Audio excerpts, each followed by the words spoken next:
E aí, pessoal, aqui é a nossa primeira videoaula da disciplina de Biologia 2. Nessa videoaula nós vamos falar sobre botânica. Nós vamos fazer uma pequena introdução do assunto sobre botânica e nessa videoaula nós vamos falar especificamente de dois grupos dentro da botânica.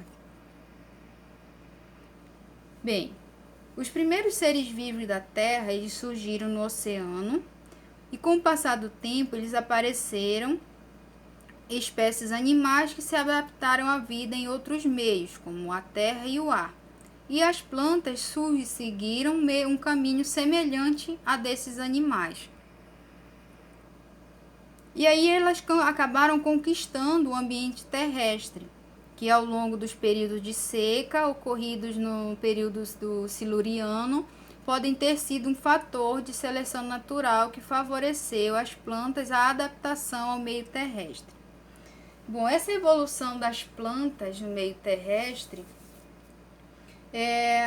ela apresenta muitas características em comuns com as plantas atuais.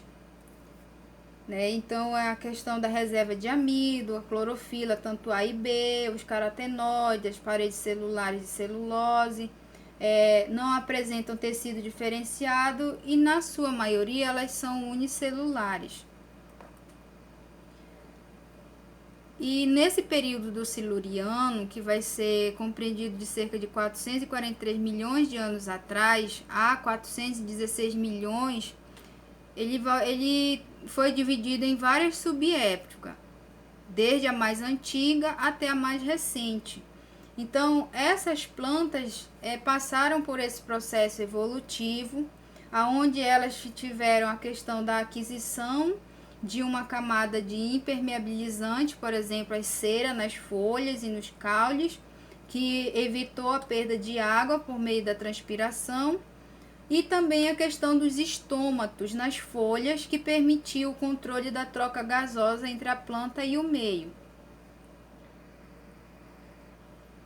E essas plantas elas acabaram evoluindo, produzindo seus esporos, que permitiu a dispersão para outros ambientes. Também a questão do sistema de tecidos condutores, como os feixes vasculares, que permitiu uma maior absorção da água e dos sais minerais, podendo assim ter maior crescimento. E esses tecidos de suporte com esses tecidos condutores, que permitiu a questão do transporte mais eficiente das seivas. E as plantas, e a evolução das plantas aí na questão da filogenia, dizem que elas surgiram de uma alga verde ancestral, que ao longo da sua evolução surgiram com a estrutura, com a questão do embrião multicelular, com a questão do arcagônio, do anterídeos, e no surgimento dessa estrutura houve a evolução do surgimento das briófitas. Aí aquelas que continuaram evoluindo, surgiram outras estruturas, como por exemplo o esporófito dominante, vasos condutores, como folhas e caules, que aí ao longo do tempo deu o surgimento das pteridófitas.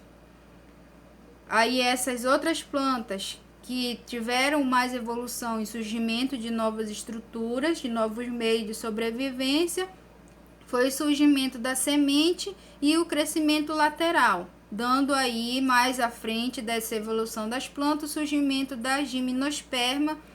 E essas plantas que evoluíram mais ainda recentemente, mas contando com milhões de anos atrás, foi o surgimento de frutas e flores nessas plantas, como angiosperma. Então elas foram divididas em dois grupos, as briófitas, pteridófitas, gimnosperma e angiospermas. Elas se classificam no grupo das embriófitas, que compõem o reino plantae. E aí foram divididas essas plantas em vasculares e com sementes. Então, as pteridófitas, gimnospermas e angiospermas fazem do grupo das plantas vasculares, porque elas tiveram o surgimento e a evolução e a adaptação através de vasos condutores. E a gimnosperma e a angiosperma são plantas com sementes, porque houve a evolução e dessas plantas surgiram as estruturas e o meio de reprodução delas, disseminação delas através da semente. Então essa é a evolução das plantas. Aí a origem desses vegetais. Então eles são descendentes, né, de uma alga verde, que foi classificada ainda como protista. Alga significa Eva, né, que originou, né, meio que dando um simbolismo à primeira mulher existente na Terra. Originou todas as plantas atuais, de musgo a angiosperma, cerca de 450 milhões de anos. As primeiras plantas foram microscópicas e a principal adaptação para a manutenção desses organismos até hoje foi a adaptação dos primeiros seres vivos ao ambiente terrestre. Então, a falta de água deu o surgimento da raiz, a transpiração excessiva através do surgimento de estruturas como cutículas e estômatos, a sustentação do corpo por meio de colênquima e esclerênquima, presente na estrutura do caule mais rígido, o transporte de substância, seiva bruta e seiva elaborada, como xilema e floema, por meio dos vasos condutores, e a independência da água para a reprodução, que como a gimnosperma e a angiospermas, elas não dependem de água para se reproduzir. Então, essa adaptação terrestre aí, principalmente na questão da aquisição de sementes, é que veio a questão da independência da gimnosperma e angiosperma na reprodução, porque elas acabaram constituindo proteção para o embrião e fazendo assim com que esse tivesse uma nutrição. E é também a questão da flor, que permitiu a polinização cruzada através dos insetos, fazendo com que houvesse maior variabilidade genética, fazendo com que essas duas últimas espécies dentro da árvore filogenética do reino plantae, do reino das plantas, se evoluíssem mais. Aí alguns vocabulários e conceitos do qual a gente vai ouvir muito a partir de agora. Então você tem que entender o que significa para você não ficar para não ficar tão difícil o entendimento do conteúdo. Autótrofos, todos vocês já sabem que são seres como as plantas e as algas que realizam sua nutrição por meio da fotossíntese. Então, esporofítica vai ser uma fase da vida da planta que ela vai produzir os esporos, e a gente vai ver muito isso entre briófita e pteridófita. Gametófica vai ser a fase da vida da planta que vai produzir os gametas.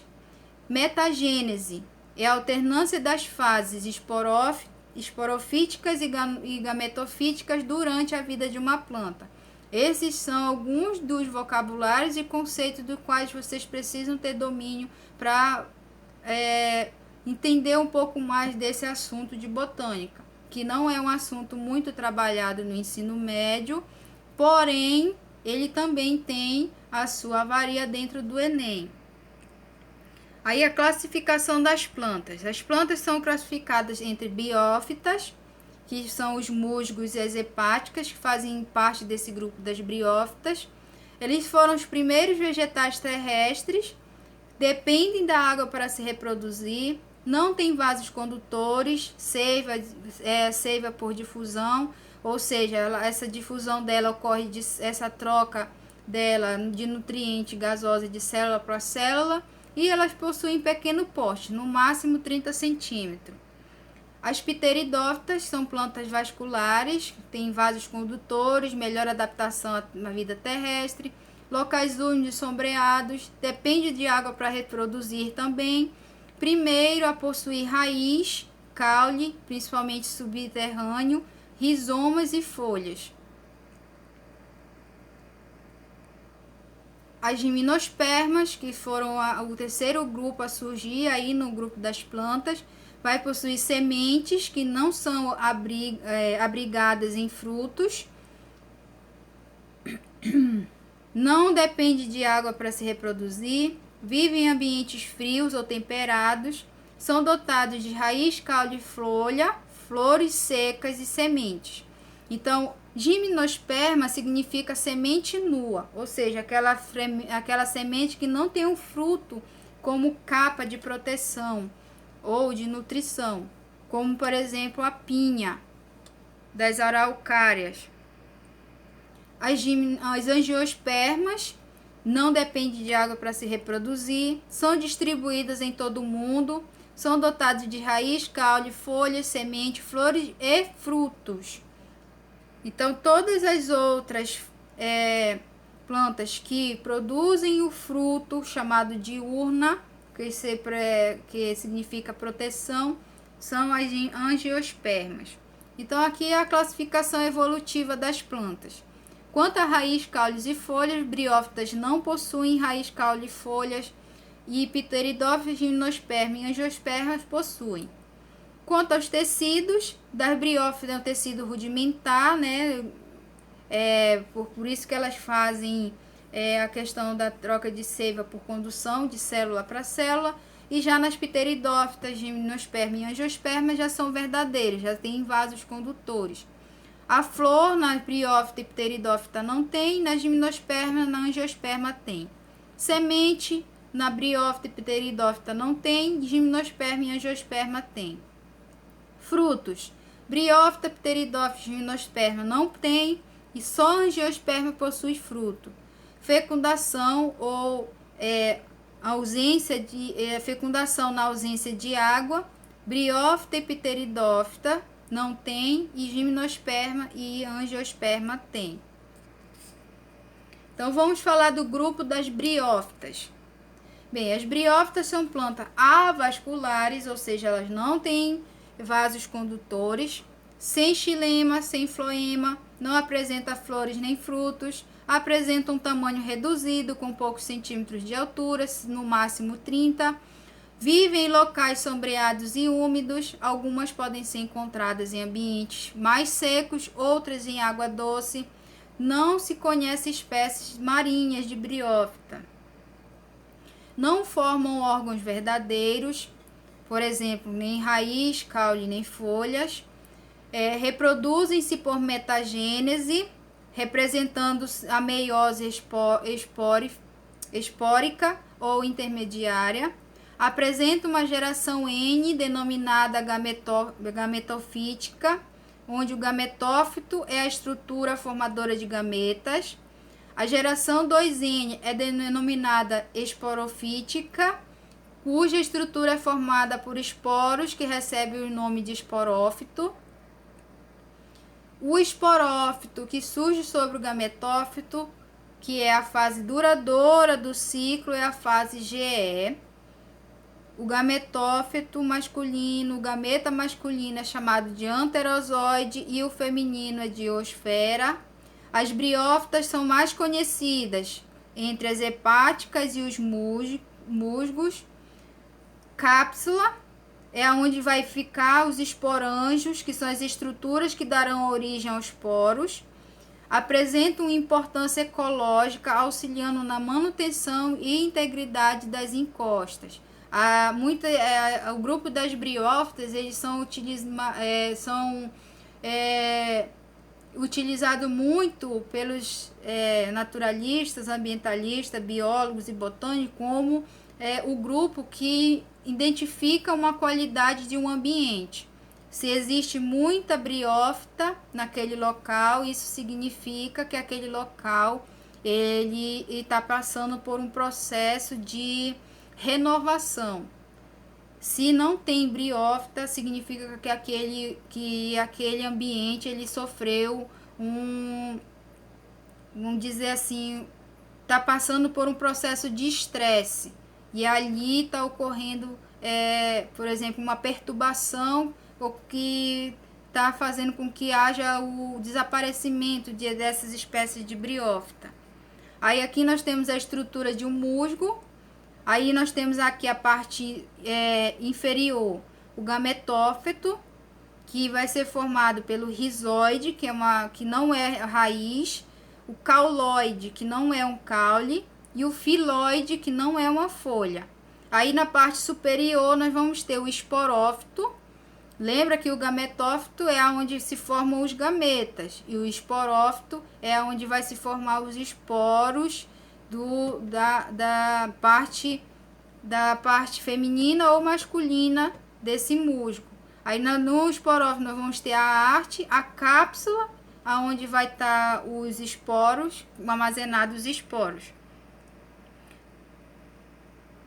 O ciclo de vida de uma briófita. O ciclo de vida das briófitas. O ciclo de vida das briófitas, ele vai começar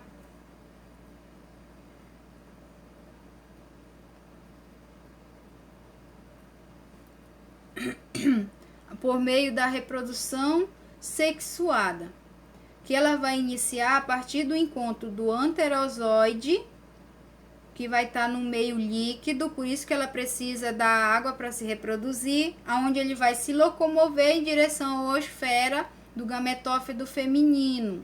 Então, a parte da reprodução assexuada vai ocorrer na hora que esse anterozoide vai ocorrer no momento em que esse anterozoide aqui, ele vai ser eliminado, vai ocorrer essa fecundação nessa fase aqui, aonde vai ter o gametófito masculino e o gametófito feminino. Aí vamos ter o anterozoide, que é o gameta masculino, vai se locomover e fecundar a osfera, que é o gameta feminino. Após ocorrer essa fecundação, esse zigoto, que ele vai ser diploide, ele vai formar o esporófito, né? Esse esporófito, através de vários processos de divisão de mitose. E aí esse gametófito, ele vai sofrer aí o desenvolvimento, vai se desenvolver através do processo de meiose, vai formar ali os esporos, bem aqui nessa parte aqui, ele vai formar os esporos aqui na cápsula, ele vai formar os esporos. E esses esporos vão sofrer esse processo de meiose, aonde eles vão liberar esses esporos que vão cair no solo, vão germinar. E esses esporos aí, eles já vão passar, em vez de ser diploide, eles vão ser haploide, dando origem assim um novo gametófito e dando início novamente ao ciclo. Aí aqui nós temos exemplos aqui de um musgo e de uma... Bom, aqui é o musgo e aqui é uma hepática. As hepáticas, elas são aquelas plantinhas como se fosse tipo umas suculentas de folha chata. Aí agora nós vamos falar sobre as pteridófitas.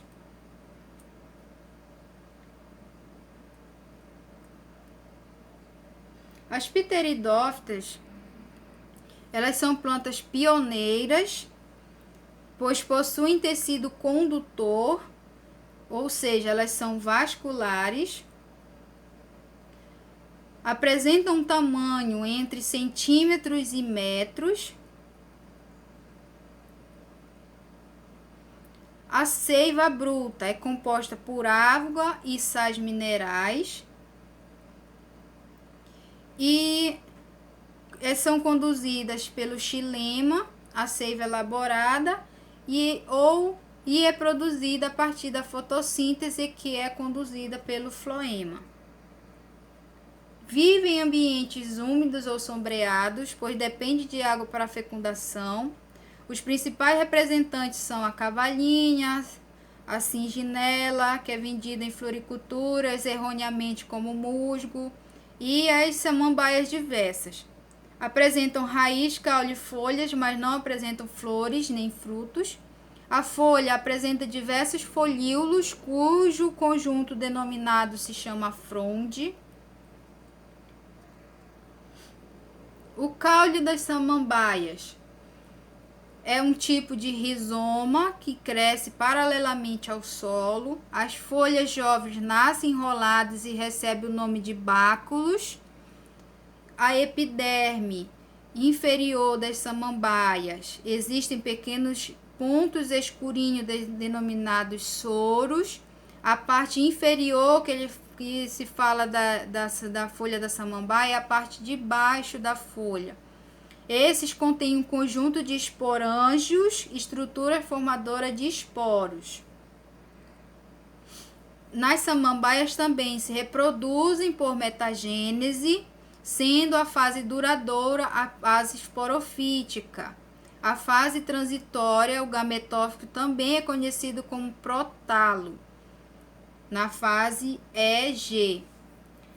Apresentam muita importância comercial, que são utilizadas na ornamentação de casas, como as avencas e as samambaias, ou ainda o samambaiaçu, que é um tipo de samambaia gigante, que é utilizado na fabricação do xaxim, que está ameaçado de extinção. O samambaiaçu é o tipo de samambaia que ele dá um tipo de raiz que é utilizado para fazer a vassoura de piaçava. Essa vassoura que é utilizada na limpeza de casa, que é chamada de vassoura de piaçava, é dessa espécie de samambaia, chamada de samambaiaçu, que é utilizado na fabricação do xaxim, também na fabricação também de utensílios de limpeza, com algumas vassouras. Só que esse material é utilizado mais para fazer o xaxim, que é aquela caixinha que utilizam na floricultura para plantar a própria samambaia. E esse tipo de espécie está ameaçado de extinção pela procura dela no uso da ornamentação. Mas agora eles estão usando uma forma mais sustentável, que é a fibra de coco, para a fabricação desses vasos. Aí o báculo, que é aquela estrutura que é igual um cajadozinho, que é as folhas novas da samambaia. Aí aqui na foto está mostrando o soro na parte da epiderme da folha, na parte de baixo, na parte inferior, que são aqueles pontozinhos marrons que a gente vê nas folhas da samambaia. Aí aqui nós temos um ciclo de vida das pteridófitas. No ciclo de vida das pteridófitas, a reprodução dela também começa pela fase assexuada, que vai ocorrer através dos esporos, né, que são liberados da planta pelo esporângio.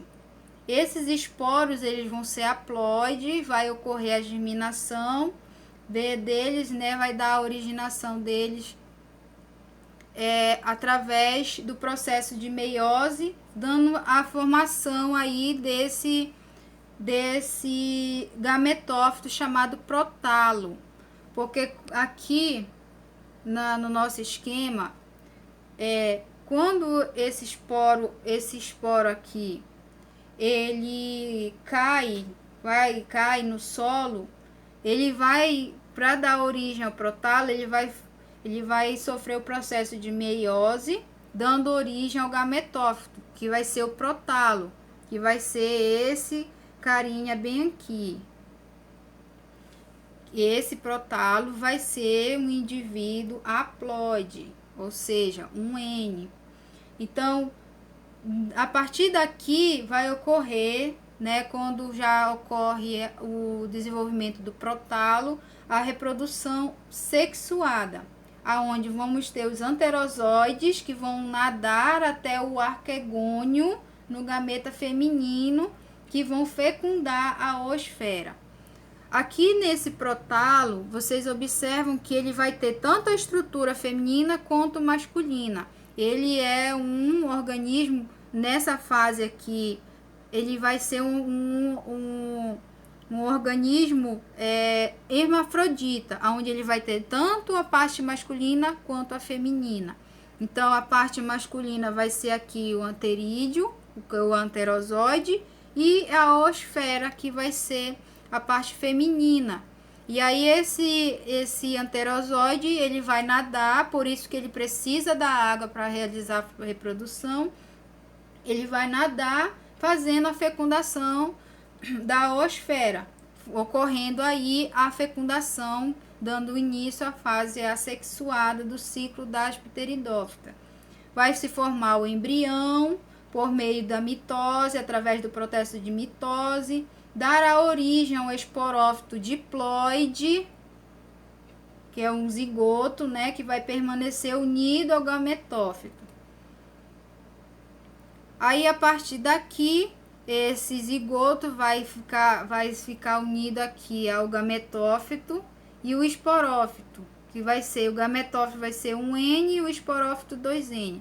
E a partir desse esporófito que vai surgir a nova samambaia, que vai crescer, vai se desenvolver, vai dar origem aqui ao esporângio, que vai sofrer processo de meiose.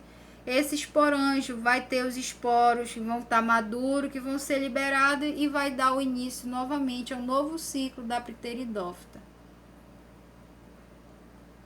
Aí as pteridófitas têm também a sua classificação. Nós temos as pteridófitas, que são classificadas como pterófita, licófita, psilófita e xenófita.